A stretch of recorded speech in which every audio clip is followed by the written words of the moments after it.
Welcome back to my channel. Hope you're ready for yet another Naruto video. This time I'll be scaling into some of the more impressive feats of the very beginning of this series. We're getting towards, the chunin exams, past just the Forest of Death. So if you haven't seen my previous videos, I've already made a few covering what's already happened with the scaling in AP, as well as now I've been covering speed. Then I suggest you watch those videos first and then come back to this one. Now, we're going to start off with the question, is Naruto faster than sound? Well, of course. It's just a matter of when does he become this fast. Again, like I said, if you've seen my previous pre-shippuden videos, then you have a good idea on their AP as well as their speed up to this point, where we'll be covering the 1v1s of the chunin exam. If you're new to my channel, or haven't, again, watched my previous videos, especially the ones covering speed, as speed will be the main focus of this video, I highly recommend you watch those first. Cannot stress that enough.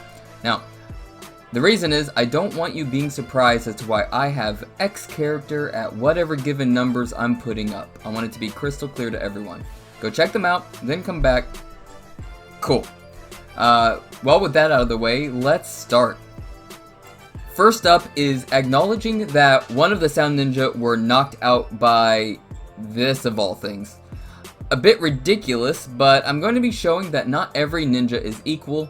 Not every sound ninja has to deal with actual sound speed attacks. This one used just the sound of bells from what we could tell. Should be obvious, but it's an easy shortcut that people take that heavily influences scaling. But it's after that where we get Kiba versus Naruto. Naruto gets hit from the start, but we see he let him hit him. Something that's backed as Naruto is able to utilize chakra such that he can dodge later. We never see impressive speed here between the two, but we see chakra being utilized to increase speed. That is very important. Next would be Lee versus Gaara. This is, I'm sure, everyone knew that this fight was coming up, because this is going to be the impressive fight. This is far more impressive than Naruto and Kiba and what they showed. But again, we got to see the utilization of chakra mattering. Now back to Lee with Gaara. Lee at this point is already considered fast, but he can't get past the sand, not even close. However, the sand when going out towards Lee isn't able to catch him. But it's here where we get to see the weights. These things were amazing to see taken off, and now you can see just how fast he's become. The distance of Lee, note that distance from where he is, of Lee to Gaara is far more than he had shown previous, and yet he's closer to hitting Gaara than ever before. However, as he continues to attack, he's still blocked barely not to the same degree. What's evident is that his movement speed is higher than his combat speed, but it allows him to attack effectively from new and different angles within windows of time others could only hope to attack in the same direction, ultimately getting to the point Gaara's sand can't keep up at all and Choji can't keep track at all. We know this, and so we also know what comes next for speed. Lee's 5 gates. And to start off, he opens the 3rd gate with a noticeable change and continues to the 4th, resulting in this. And this is not normal speed any longer. The force being created simply via his movement is insane. And you'll see that Gaara's sand has no shot at keeping up. What's more is we get some DBZ style fighting with Lee now moving so fast that he can hit Gaara and move to the other side of him to hit him again repeatedly. He didn't do this just once. I mean, alright, and here's a question. Do you think Lee can fly? What, teleport? How's he keeping Gaara in the air like that?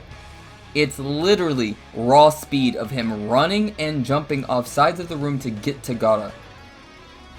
What's more is that you can clearly see the force of his punches are creating sonic booms. His fist doesn't have the surface area to affect such space. We have just witnessed, guaranteed, an absolute not just Mach 1 speeds, but nearly Mach 3 as a minimum for 4th Gate Lee. Speed is distance divided by time, right? The punches at this point may only have proof for Mach 1, like the punches, but Lee, again, I can't stress this enough, Lee can't fly, he can't teleport, he, movement speed wise, is getting to the other side of Gaara with straight movement that would go far out of his way. Distance divided by time. He's covering more than 3 times the distance that Gaara is being sent within the same time frame for him to have moved but a few meters. Gaara's velocity at this point would be near constant to the Mach 1, it wouldn't be Mach 1, but it would be close to that degree of speed, as Lee gives him no time to slow down. And Gaara himself only moves a few meters, yet Lee can move, like, at minimum, triple that. But then, that's not even it. Then we hit Lee's 5th gate, where once more we get confirmation to the speed with a very obvious depiction of Mach 1 minimum speeds. For a strike, his movement is obviously above that. I will, however, end with the fact that this wasn't the damage I was hoping for, with his movement.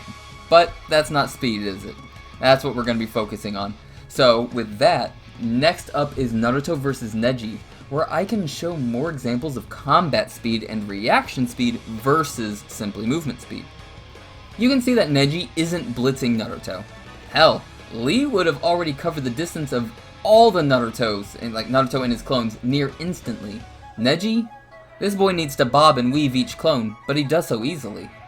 Also, I'm not laying about Lee to Neji movement speed comparison. Like, the full arena itself they're fighting in is not large.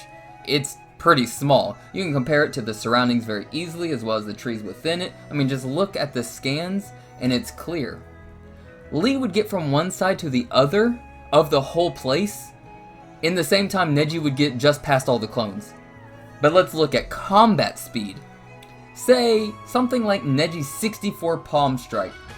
It's this technique where we see Neji comfortably hit Naruto at speeds he far beyond simply can't react to. This is more than just not being able to react to. Like, I understand characters have been hit in Naruto. They've been hit sometimes multiple times with not being able to react, but not 64. Not even close to that number. Lee was impressive, right? I keep bringing up Lee. Lee was insanely impressive. Lee wouldn't have even hit Gaara 64 times, and I mean within the same time frame. This is the difference of combat speed and movement speed.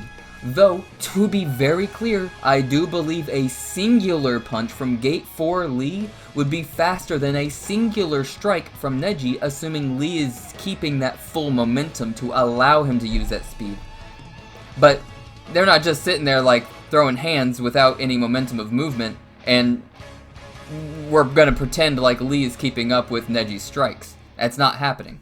And so when we really break down like the speed of Neji, especially comparing him to weightless Lee, something that Neji was still, from Lee's background, compared to at minimum, because we don't get to see Neji actually face, full power Lee or anything close, if we're being honest. But we can get him easily up to approximately a third the speed of Mach 1 at best. At best. I wouldn't really know at worst. But at best, he can get to a third of Mach 1. But Neji's ability to continuously strike at those speeds, plus his reactions being on par with his own strikes, he's far above Gate 4 Lee's combat speed as a continuum. So next after that, now that we've covered a bit more of combat speed, reaction speed versus movement speed, we now have Zero Tails Naruto. And with the addition of 9 Tails Chakra, Naruto is now faster, right? But Neji's movement speed wise, he is not keeping up with that. But in reacting, tracking, and striking, yes, he definitely does. Rest of the fight isn't much on speed. Either is the Temari versus Shikamaru fight, but hopefully these examples are showing a bit of a difference in what you would expect with combat speed, reaction speed, and movement speed. Now, I was also told, in regards to the Temari versus Shikamaru fight, that there was a panel that showed what could be Temari having a feat of Mach 1 with her fan or wind, but I couldn't find it for the life of me. Only depictions of her having swung her fan past tense, as in like it already happened, but within the same singular panel, aka she had many lines behind her and her fan showing the direction of her swing. This is something that a bunch of mangakas use, is they show, lines across the same person to show something that had already happened, but they didn't show any wind-up for it to have happened. It's all within the same panel. Regardless, it's Sasuke versus Gaara that counts. Sasuke, he becomes fast, like very fast, and is directly comparable to Lee. But not just the beginning Lee. No, he compares directly to weightless Lee. The feats speak for themselves, but it's not exactly gates either. Still, a great showing, near equal to what we saw from Lee without weights.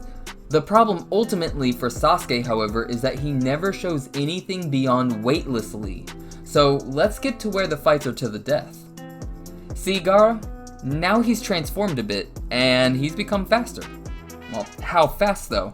Fast enough for Sasuke to barely dodge in time. The same Sasuke who I can't stress enough is weightless Lee speed. Gaara is that fast now. In fact, Gaara at this point is faster than Sasuke as long as he's utilizing the trees the way he is. Note, again, he isn't just jumping, he is using the sand to almost like wrap himself and spring himself from the trees to gain this speed. Still, like, it's insane. So now with Sasuke unable to move, and a Gaara as fast as a weightless Lee, really faster, yeah, he actually gets intercepted by Naruto.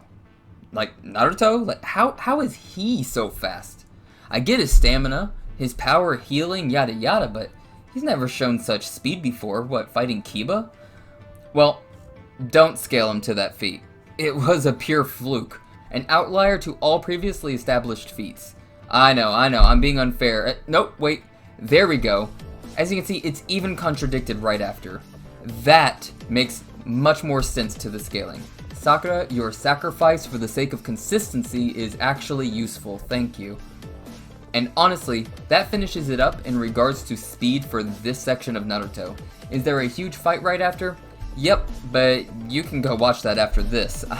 It's a nice fight, but this is about speed after all. And speaking of speed, to do a little recap, did you realize that Gate 4 Lee didn't just break into Mach 1, but smashed all the way into Mach 3? Sure, no one else his age scales to him in movement speed yet, but trust, we have the Sasuke retrieval arc to cover next, including the Big Sound 4. Cursed mark stages, chakra increases, doping, and more, so stick around for the next video because everyone else, little by little, will be showing to catch up in speed via either the movement, combat, or reaction speed. So thanks for watching, and ciao.